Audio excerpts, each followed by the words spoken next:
নমস্কার বন্ধুরা, আজকের ইউনিভার্স বার্তায় আপনাদের সকলকে স্বাগত। বন্ধুরা, আশা করি ইউনিভার্সের কৃপায় সকলেই ভালো আছেন। আজকের এই বার্তাটি আপনাকে পাঠানো হয়েছে ইউনিভার্সের তরফ থেকে। আপনার কি কখনো মনে হয়েছে যে আপনার বাড়িতে ঐশ্বরিক শক্তির বাস আছে? ইউনিভার্সের গোপন শক্তিগুলি আপনার বাড়ির প্রতিটি সদস্যকে আগলে রাখছে। যদি এটা আপনি অনুভব করে থাকেন, তাহলে এর অস্তিত্বকে কিন্তু এড়িয়ে যাবেন না। এখন প্রশ্ন, কিভাবে বুঝবেন? সেটা জানতে হলে এই বার্তাটি আপনাকে অবশ্যই পুরো শুনতে হবে। স্কিপ করলে হয়তো অনেক কিছু আপনি মিস করে যাবেন। তাহলে আর এই উপলব্ধি আপনি করতে পারবেন না। আপনার সাথে এখন কি ঘটতে চলেছে? আপনার বাড়িতে ঘটে যাওয়া ঘটনাগুলিকে উপলব্ধি করুন। ভেবে দেখুন তো, যা ঘটছে তা কি নিছকই কাকতালীয়, নাকি এর সঙ্গে কোনো ডিভাইন এনার্জি বা ঐশ্বরিক শক্তির উপস্থিতি আছে? ইউনিভার্স পাওয়ার হলো পৃথিবীর সর্বশ্রেষ্ঠ শক্তি। অদৃশ্য এই শক্তিগুলো আপনার চারপাশে, আপনার বাড়িতে উপস্থিত আছে কি না সেটা উপলব্ধি করার চেষ্টা করুন। যদি মনে হয় যে হ্যাঁ, তাদের উপস্থিতি আপনি বুঝতে পারছেন, তাহলে নিজেকে ইউনিভার্সের আশীর্বাদ প্রাপ্ত বলে মনে করবেন। কারণ আপনি পৃথিবীতে সেই ধন্য ব্যক্তি, কারণ মহাবিশ্ব আপনাকে নির্বাচন করেছে। আপনি ইউনিভার্সের নজরে আছেন। ইউনিভার্স আপনার জীবন পরিবর্তন করতে চাইছে। ইউনিভার্স চাইছে আপনার সাথে সংযোগ স্থাপন করতে, যাতে আপনার জীবনে ঘটে যাওয়া খারাপ ঘটনাগুলির অবসান ঘটে। আপনাকে দু হাত ভরে ইউনিভার্সের অদৃশ্য শক্তিগুলি আশীর্বাদ করছে। ইউনিভার্সের এই বার্তা আপনার কাছে পৌঁছানো হচ্ছে এই জন্য, কারণ আপনি ইউনিভার্সের পাওয়ারে বিশ্বাসী। এই বার্তাগুলোকে আপনি মন থেকে গ্রহণ করছেন।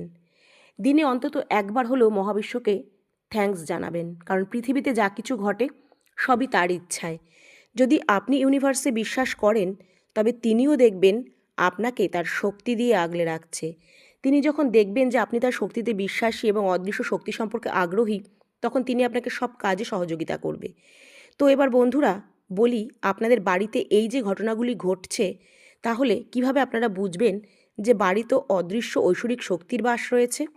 তারা আপনার বাড়িটিকে সুরক্ষা কবচের মতন ঘিরে রেখেছে। আপনার বাড়িতে ইউনিভার্সের দূতেরা সর্বত্র বসবাস করছে। ঈশ্বর এক ও অবিনশ্বর। তার কাছে সৃষ্ট প্রতিটি জীবই সমান। আমরা শুধু নিজেদের পৃথক পৃথক ধর্মকে মেনে তার আরাধনা করে থাকি। ঐশ্বরিক শক্তিতে আপনি উপলব্ধি করবেন যে এটি উপলব্ধি করা খুব কঠিন, কারণ এই শক্তিগুলিকে চোখে দেখা যায় না, শুধু অনুভব করতে হয়। এই শক্তিগুলি আমাদের পৃথিবীতেই বিরাজমান। এটা আপনি মানুন চাই নাই মানুন। আপনার বাড়িতে বা গৃহে কি এরা বাস করছে বা আছে, বা আপনার জীবনের প্রভাব কতখানি, আজ এই বার্তার মাধ্যমে আপনি সেটা বুঝতে পারবেন। একবার মিলিয়ে নিন তো, আপনার সাথে কি এই ঘটনাগুলো ঘটছে? যদি ঘটে, তাহলে আপনি সব প্রশ্নের উত্তর পেয়ে যাবেন। বন্ধুরা, প্রথম যে সংকেতটি পাবেন সেটি হলো মাঝে মধ্যেই আপনার ব্রহ্ম মুহূর্তে ঘুম ভেঙে যাচ্ছে। প্রায়ই কোনো না কোনো কারণে এটি হচ্ছে, আর চেষ্টা করেও আপনি আর ঘুমাতে পারছেন না। মনের মধ্যে একটা অস্বস্তি হচ্ছে। যদি আপনার এই ঘুম ভেঙে যাওয়াটা প্রায়শই ঘটে, তাহলে আপনি নিশ্চিত হয়ে যান ঐশ্বরিক শক্তি আপনার আশেপাশে আছে, কারণ ব্রহ্ম মুহূর্তেই এই শক্তির উপস্থিতি বেশি করে টের পাওয়া যায়। তারা আপনার গৃহে অবস্থান করছে, আর সেটি আপনাকে উপলব্ধি করাতে চাইছে। এবার বলি দ্বিতীয় সংকেতটি কী। যদি আপনি একজন হিন্দু ব্যক্তি হন, বা মুসলিম বা খ্রিস্টান হন, তাহলে আপনারা হয়তো স্বপ্নে দেখছেন যে আপনি কোনো মন্দির বা মসজিদে বসে আছেন, আর আপনার মনের মধ্যে একটা ইষ্টদেবতা বা আপনার আল্লাহ বা জেসাসের প্রতি প্রার্থনা জন্মাচ্ছে, বা নিজের জন্য কষ্টগুলো যে আপনি করছেন সেগুলো শেয়ার করছেন। তাহলে আপনি নিশ্চিত হয়ে যান এই সংকেতের মাধ্যমে আপনাকে ইউনিভার্স জানান দিচ্ছে যে তিনি আপনার পাশেই আছে। আপনাকে বোঝাতে চাইছে যে এই অস্তিত্ব বা উপস্থিতি।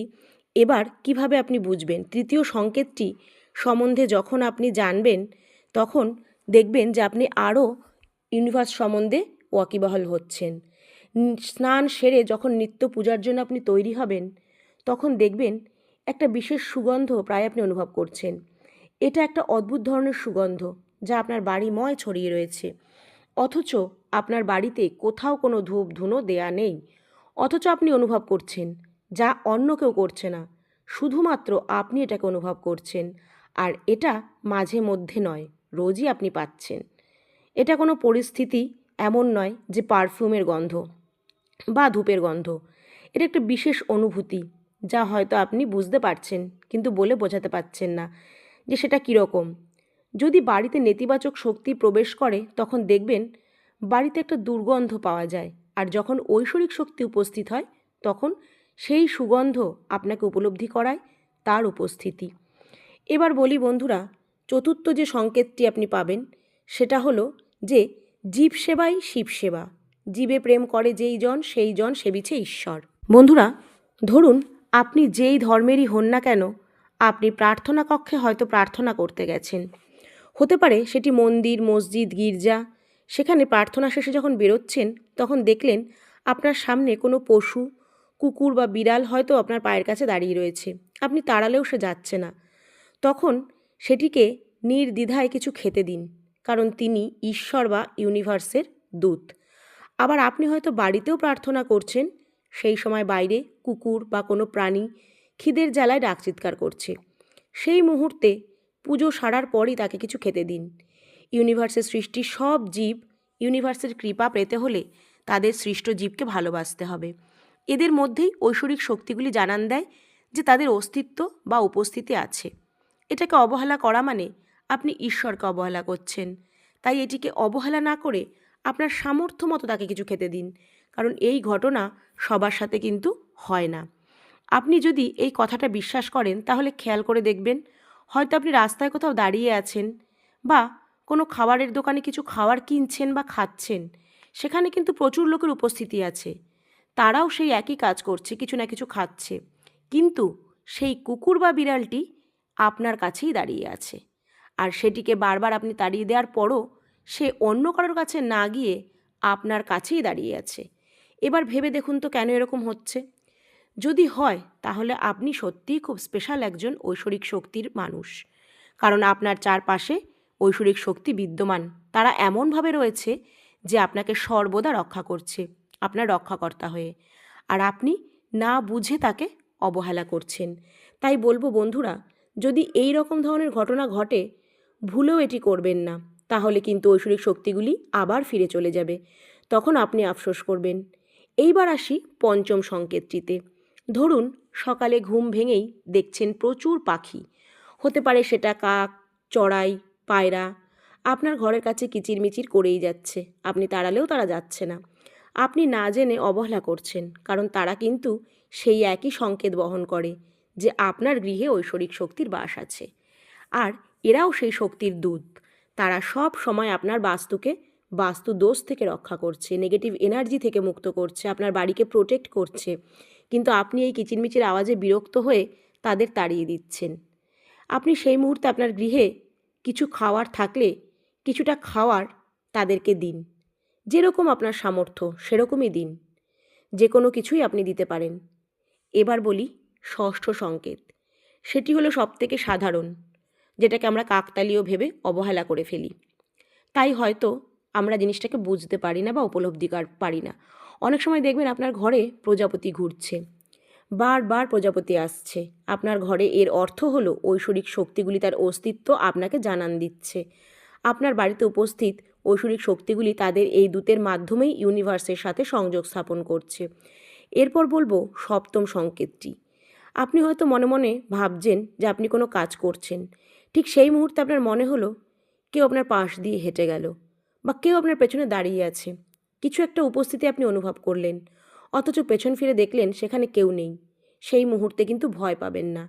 এটা আমাদের অবচেতন মনের জন্য হয়ে থাকে। এটা সেই ইতিবাচক শক্তি যা আপনার বাস্তুকে রক্ষা করছে। একটা জিনিস মাথায় রাখবেন, এই ইতিবাচক শক্তির বাস যতক্ষণ আপনার গৃহে আছে, কোনো নেতিবাচক শক্তি আপনার গৃহে প্রবেশ করতে পারবে না। এবার আসি অষ্টম সংকেতটিতে।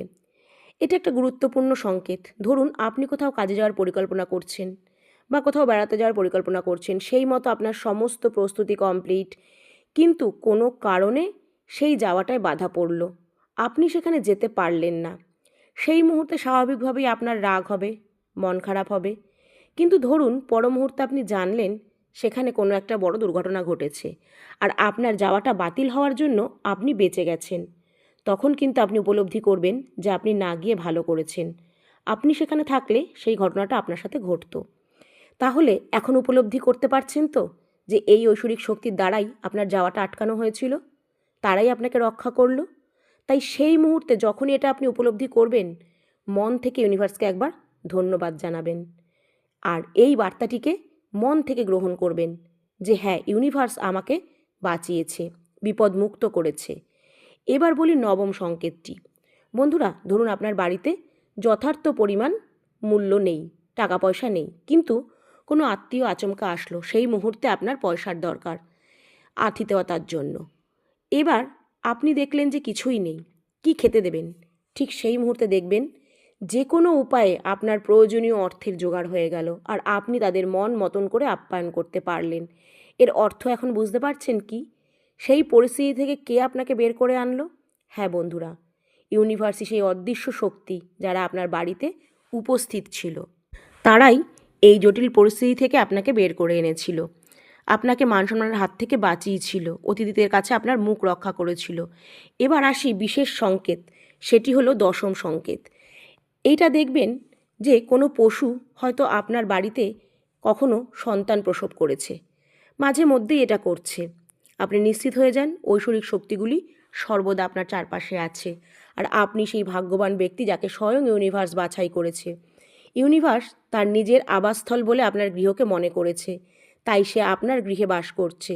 সেই পবিত্র স্থানে নতুন জীবন জন্ম নিচ্ছে, পশু পাখিরাও সেই বাস্তুকে নিরাপদ আশ্রয় বলে মনে করছে। তাই এই ঐশ্বরিক শক্তিকে অবহেলা করবেন না।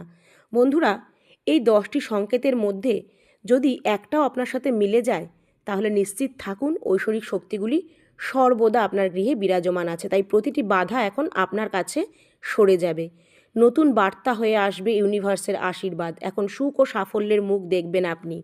তাহলে বন্ধুরা, যদি আপনি ইউনিভার্সের এই বার্তাটিতে বিশ্বাসী হন, তাহলে কমেন্টে অবশ্যই থ্যাংক ইউ জানাবেন আর কটা সংকেত আপনার সাথে মিলল সেটাও আমাদেরকে জানাতে ভুলবেন না।